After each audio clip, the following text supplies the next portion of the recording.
खबर उत्तर प्रदेश फिरोजाबाद से। फिरोजाबाद जिलाधिकारी कार्यालय पर शमा बेगम नाम की एक युवती अपने घर वालों के साथ मिलकर धरने पर बैठी। युवती का कहना कि मेरे ससुराल वालों ने मेरे पति को कहीं गायब कर दिया और मेरे घर वालों के ऊपर उनके अपहरण का मामला दर्ज करवा दिया है। मैं चाहती हूँ मेरे पति आ जाए। पीड़ित महिला के वकील का कहना कि पीड़िता ने 2021 में अपने ससुराल वालों के खिलाफ दहेज का मुकदमा पंजीकृत कराया गया था। उसके बाद से इसके ससुराल वालों ने पीड़ित महिला के घर वालों पर महिला के पति के अपहरण हत्या का मामला दर्ज करवा दिया गया। जबकि पीड़ित महिला का कहना पति के बैंक खाते से पता चला कि वो अपने खाते से अंगूठा लगाकर पैसे निकालते हैं। अगर जिंदा नहीं होते तो बैंक से पैसे कैसे निकाले जाते हैं। महिला न्याय के लिए आज जिलाधिकारी कार्यालय परिसर में धरने पर बैठी।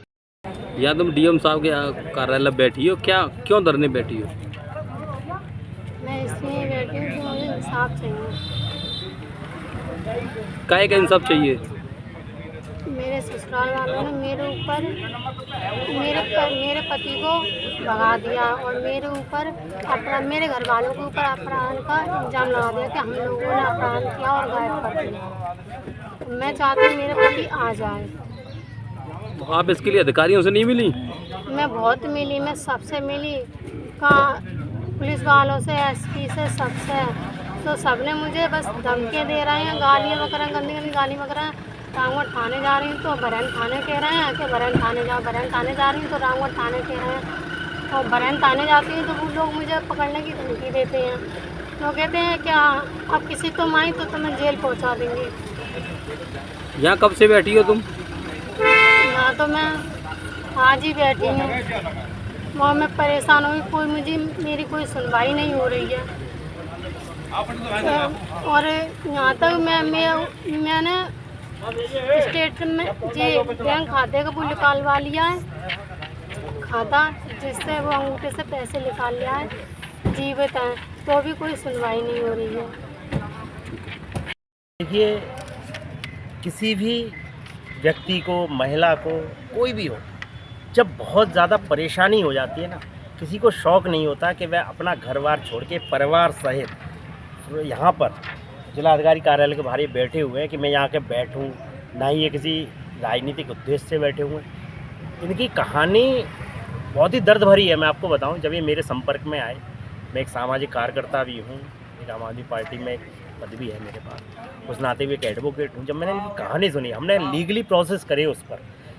2021 में लगभग नवंबर में थाना रामगढ़ में जो पीड़िता है शमा बेगम, इनके द्वारा एक मुकदमा दर्ज कराया गया अपने पति और ससुराली जनों के खिलाफ 498 में दहेज।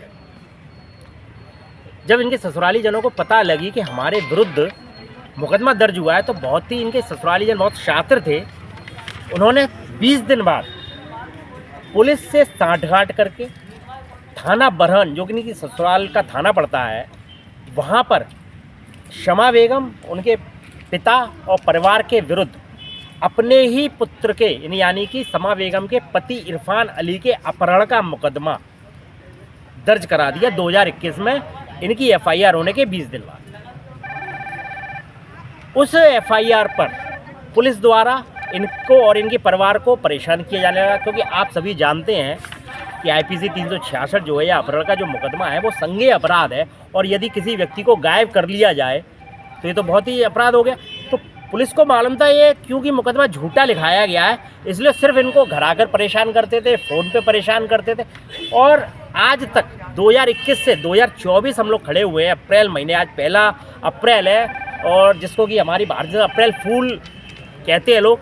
मुझे लगा कि आज का दिन कि दोनों थानों की पुलिस, थाना रामगढ़ की और थाना बरहन की पुलिस, इस पीड़ित को अप्रैल फूल बना रही हैं। क्योंकि 498 के मुकदमे में यदि मैं बात करूं तो 2 वर्ष तक चार्जशीट यानी कि आरोप पत्र 173(3) का दाखिल नहीं किया गया। जबकि आरोप पत्र दाखिल किया तो उसमें से पति का नाम ही निकाल दिया गया, सिर्फ इस आधार पर कि आपके विरुद्ध में आपके पति को अपहरण करने का मामला दर्ज है।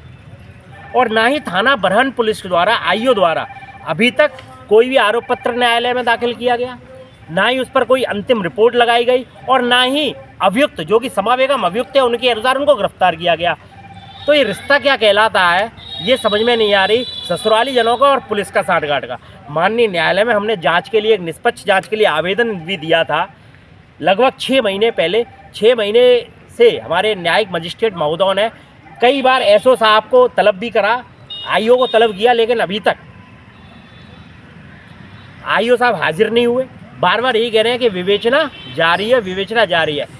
इसी दरमियान पीड़िता द्वारा रो धो के, जो कि हमें बताया गया कि बरहन बैंक से अपने पति का जो बैंक खाता इनके पास था, आधार कार्ड था, उसके आधार पर स्टेटमेंट निकलवा के लाया गया, और जिससे कि पता चलता है एविडेंस से कि उस स्टेटमेंट के अनुसार इनका पति जीवित है और अंगूठा लगा लगा कर पैसा निकाल रहा है, और नए स्टेटमेंट के मुताबिक वह आज कहीं नौकरी कर रहा है जिसकी सैलरी भी आ रही है। इतना सब साक्ष्य होने के बाद न तो बरहन पुलिस कोई काम कर रही है, न थाना रामगढ़ की पुलिस काम कर रही है, और ना ही इस पीड़िता को, समा बेगम को न्याय मिल पा रहा है, न न्याय के मंदिर में न्याय। इसीलिए आज ये मजबूर है, जिसका कि ये संक्षेप में विवरण है।